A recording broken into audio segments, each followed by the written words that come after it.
for geopolitical intelligence and analysis. Learn how you can put geopolitics to work for your organization at ranenetwork.com.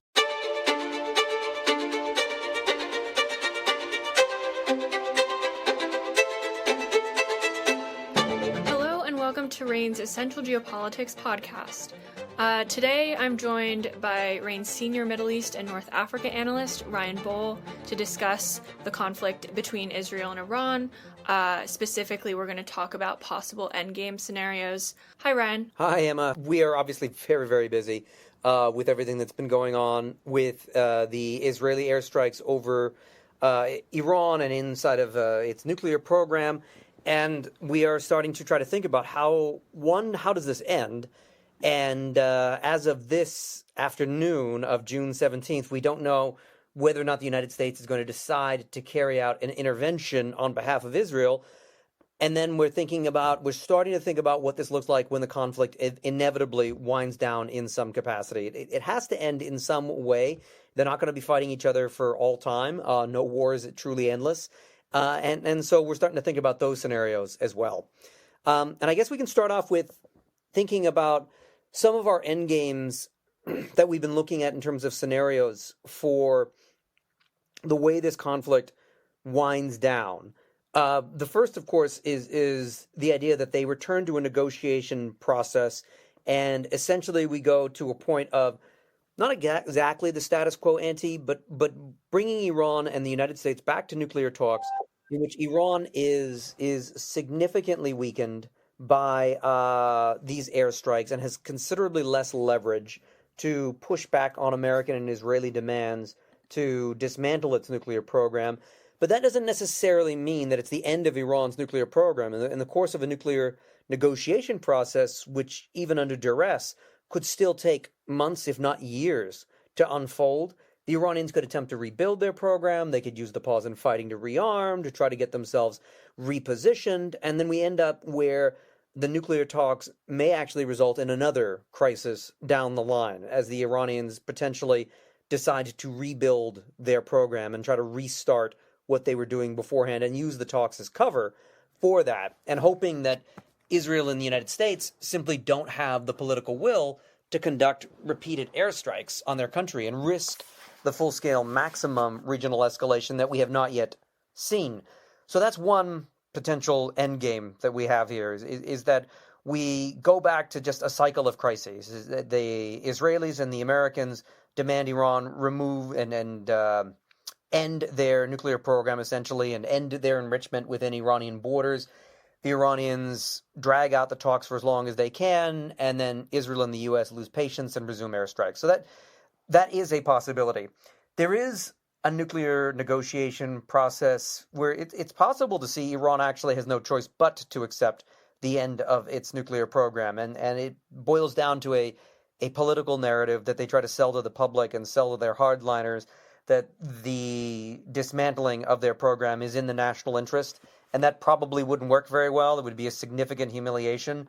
But the Islamic Republic's leadership may decide that this is their best path forward to survive, to avoid repeated airstrikes by the United States and Israel, particularly if the U.S., again, decides to intervene on behalf of Israel in the next few hours or a few days. So there is the possibility that Iran more or less is forced into a defeat. And we've seen this already with other actors in the region. Hezbollah never admitted defeat, but they did essentially give up the southern portion of Lebanon, which was part of their fiefdom for a very long time because of Israel's militarily and covertly successful campaign against them. And now now Hezbollah is a chastened group where they are acting more and more like a Lebanese entity and less like a member of the Axis of Resistance led by Iran. In other words, it was a fundamental change in their strategic behavior. Iran could do the same thing, where they decide that they have to become pragmatic in order to maintain their political system, and their political system becomes less about external influence and more about internal control, trying to maintain the Islamic Republic for as long as possible and deciding the nuclear program no longer gets them there. Other endgames that we're certainly considering is that this continues to escalate, and we reach a point of a significant energy shock caused by attacks by Iran on the Strait of Hormuz and Gulf energy targets. And the United States is the one that blinks first, because at the end of the day, Iran is a distant country. This would be a war of choice if the United States does get involved. And Iran's nuclear program never posed a direct threat to the American homeland, even if it was weaponized, and it wasn't weaponized yet. So the U.S., after seeing energy prices skyrocket after a theoretical attack on Hormuz or Gulf energy targets, decides that they've had enough of this conflict. They're going to impose a ceasefire. They're going to resume the nuclear talks. And it would be essentially a political victory for the Iranians, potentially even a strategic victory, if the Iranians are able to demonstrate that their threats to global energy supplies are enough to protect them from enemy attack. So that would be another potential outcome. And then the last endgame that I'm thinking is a possibility right now. And it's hard to say whether or not this was going to be the most baseline one, but that Israel and Iran are now in a open-ended conflict with one another. The taboo of attacking each other was shattered last year. The idea of the Israelis directly attacking Iran's nuclear program is now obviously not going to result in the end of the world. It's not going to result in World War III. And as a result, Israel can continue to do this over and over again in this repeated campaign to try to prevent the Iranians from rebuilding their program, while Iran fires back at the Israelis every once in a while with missiles and drones. And it becomes like a larger regional version of how their relationship was with Gaza, where the strategic dynamics are war between the wars, where they carry out a few operations here and there, and they get a few minor escalations, and then every once in a while it flares back up, and they both continue this until one or the other loses the political will to remain locked in this conflict. I don't know if that's the baseline right now, but we are monitoring to see if that is something that emerges, especially given the fact that neither Israel nor Iran can invade each other. They can't destroy each other's militaries completely. They can't overthrow one another's governments, and the Israelis, despite their nuclear arsenal, they're not going to use them on Iran. So that's an open question of, when you can't truly destroy your enemy, and your enemy may have the political resolve to stick it out, you may end up in a situation where you simply live your life waiting for the next war and preparing to win that next war as best you can. Can you talk a little bit about like major incentives that are relevant to this conflict and that could impact the way that the conflict plays out? Yeah, I mean, for the Israelis, the way that the conflict would end in a most favorable way is that the Iranians are essentially offering a version of surrender on both the nuclear program and on their proxies throughout the region, where Iran is now pledging, either directly or indirectly, that they are no longer going to be an anti-Israel force in the region. And that's what I think the maximalist goal of this current government of Israel is that they want to see Iran defanged the way Hezbollah has been. And that means, of course, for Israel, they need to put even more pressure on the Iranians. They need the Americans to bring pressure onto the Iranians to truly turn Iran into a more pragmatic country that is not willing to confront Israel anymore. Whether or not they can get there is another big question. But I think that is what the Israelis are pursuing, and that is what would incentivize them if they see that path.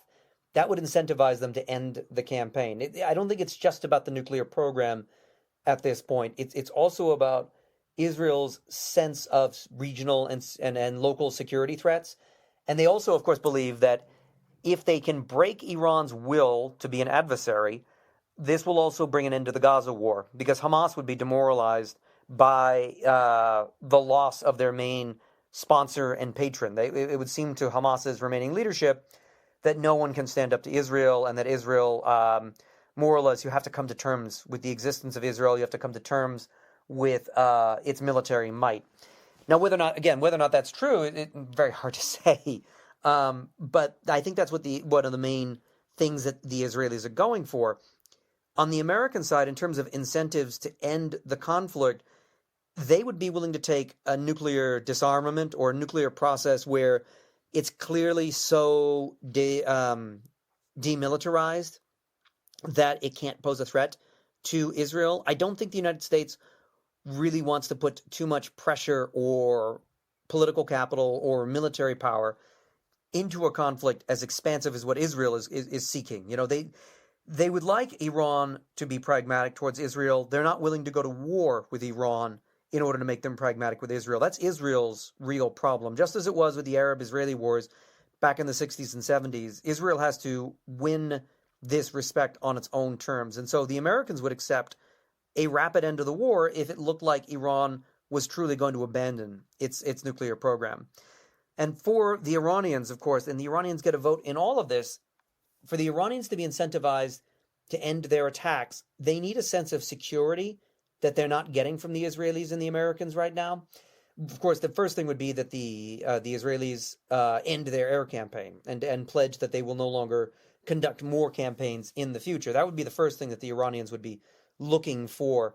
Whether or not they could get that pledge, I doubt that they could, but I think the Iranians would like to have a de-escalation where they are able to be sure that another war isn't waiting in the wings, or at least not an immediate war is waiting in the wings. They don't want to be treated like Hezbollah is right now, where Israel is able to attack Hezbollah in an open-ended way.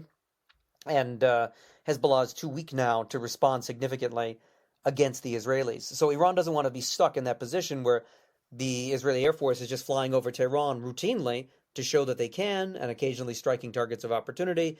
They don't want to live in that situation. So they need to have some sort of guarantee that the Israelis will end not only their airstrikes, but will not violate their sovereignty into the future.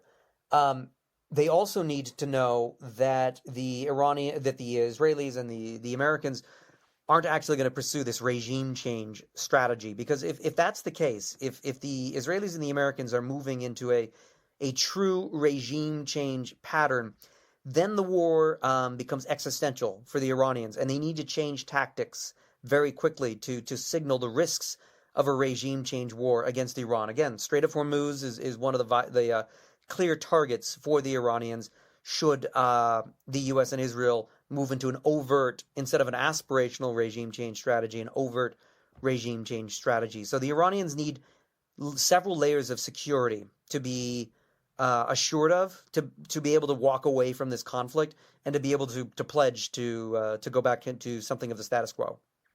You touched on how the U.S. might play a part in the conflict between Israel and Iran, but what about other relevant parties? Well, the way that most other countries in the region would get involved is because Iran would drag them into it. The Israelis have already defanged all of the proxies that they really want to, with the exception of the Houthis in Yemen and some of the proxies in Iraq. But they can ignore those proxies because they're geographically distant enough that in the course of this war, they're just not playing a centerpiece to the security threats to Israel itself.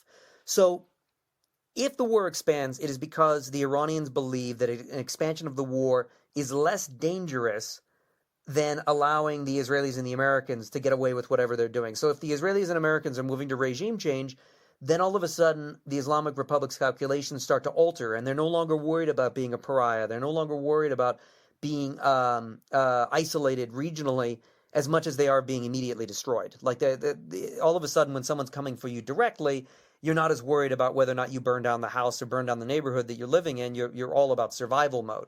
So if Iran switches over to genuine survival mode, then that would mean that the Iranians would be considering strikes on countries like the GCC, Saudi Arabia, the UAE, Qatar even, and Kuwait and Bahrain, these countries that host U.S. forces that would presumably be part of a campaign to try to remove the Iranian government.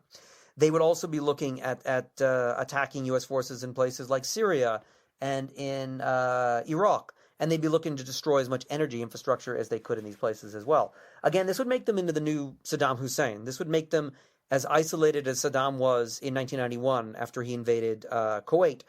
But again, it's not a place that they would go to immediately, but it's a place they could go to if they believed that their survival was at stake, and they really needed to signal the security and economic risks of regime change, particularly to the United States.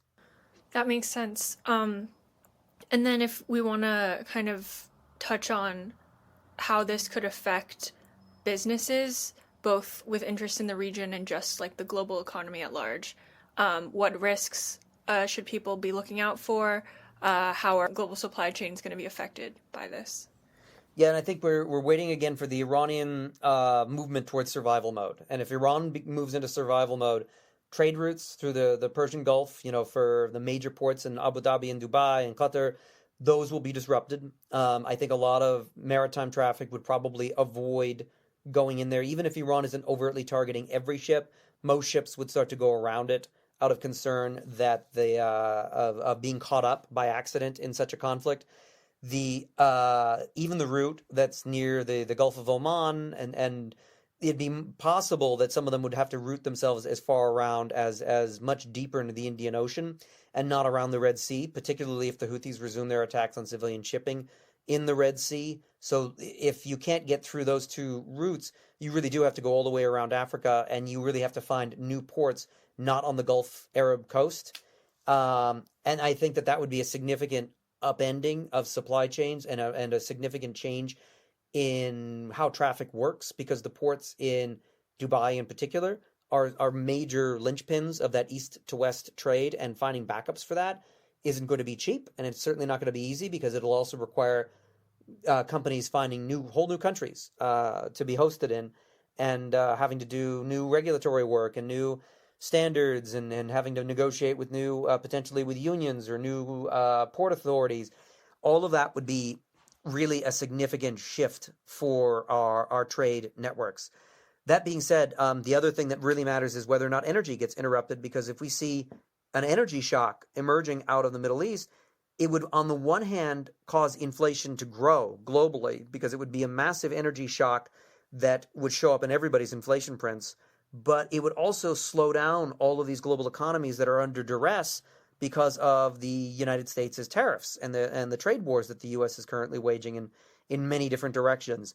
So you could have a situation in which inflation is going higher while economic growth is going lower, and all of those factors combined lean towards that scenario of global stagflation, which would also then lead to significant political and social unrest, especially if it was extended. And I think that's the worst case scenario that we'd be looking at, but it is something that would need to be considered, that if you combine the uncertainty of the trade routes and energy prices with the tariffs, that you put pressure on the global economy that is really, leans in the direction of global stagflation. Well, thank you so much, Ryan. Is there anything else you wanted to add before we wrap up? The last thing I'll say is we're just starting the preliminary work here at RANE of what does the region look like after this? And I think we're starting some ideas, like what does Iran look like? What does Israel look like? I think we're in a moment where we're like in the 1960s or 70s, where the Arab-Israeli wars are taking place. And on the other side of it, Arab nationalism was discredited as a motivating ideological and strategic force in the region. And Arab nationalism mostly went into survival mode. And the Arab nationalists became, people mostly focused on just their own countries and their near abroad. And they abandoned the Arab-Israeli wars. And that was a fundamental change in the security dynamics of the Middle East. And it created a lot of both opportunities for the United States and a lot of headaches, because it then led to political Islam that took over Iran and that created Al-Qaeda and eventually ISIS. So we're starting to pull that apart. What does the region look like after this? Is this the first of a series of Israeli-Iranian wars that eventually results in a discrediting of political Islam? Is it something that forces the political Islamist model in Iran to adapt into something new and perhaps either more pragmatic or more hardline and more dangerous? We're starting to do that kind of work. And what does it mean for Israel, and particularly for Israeli-American relations?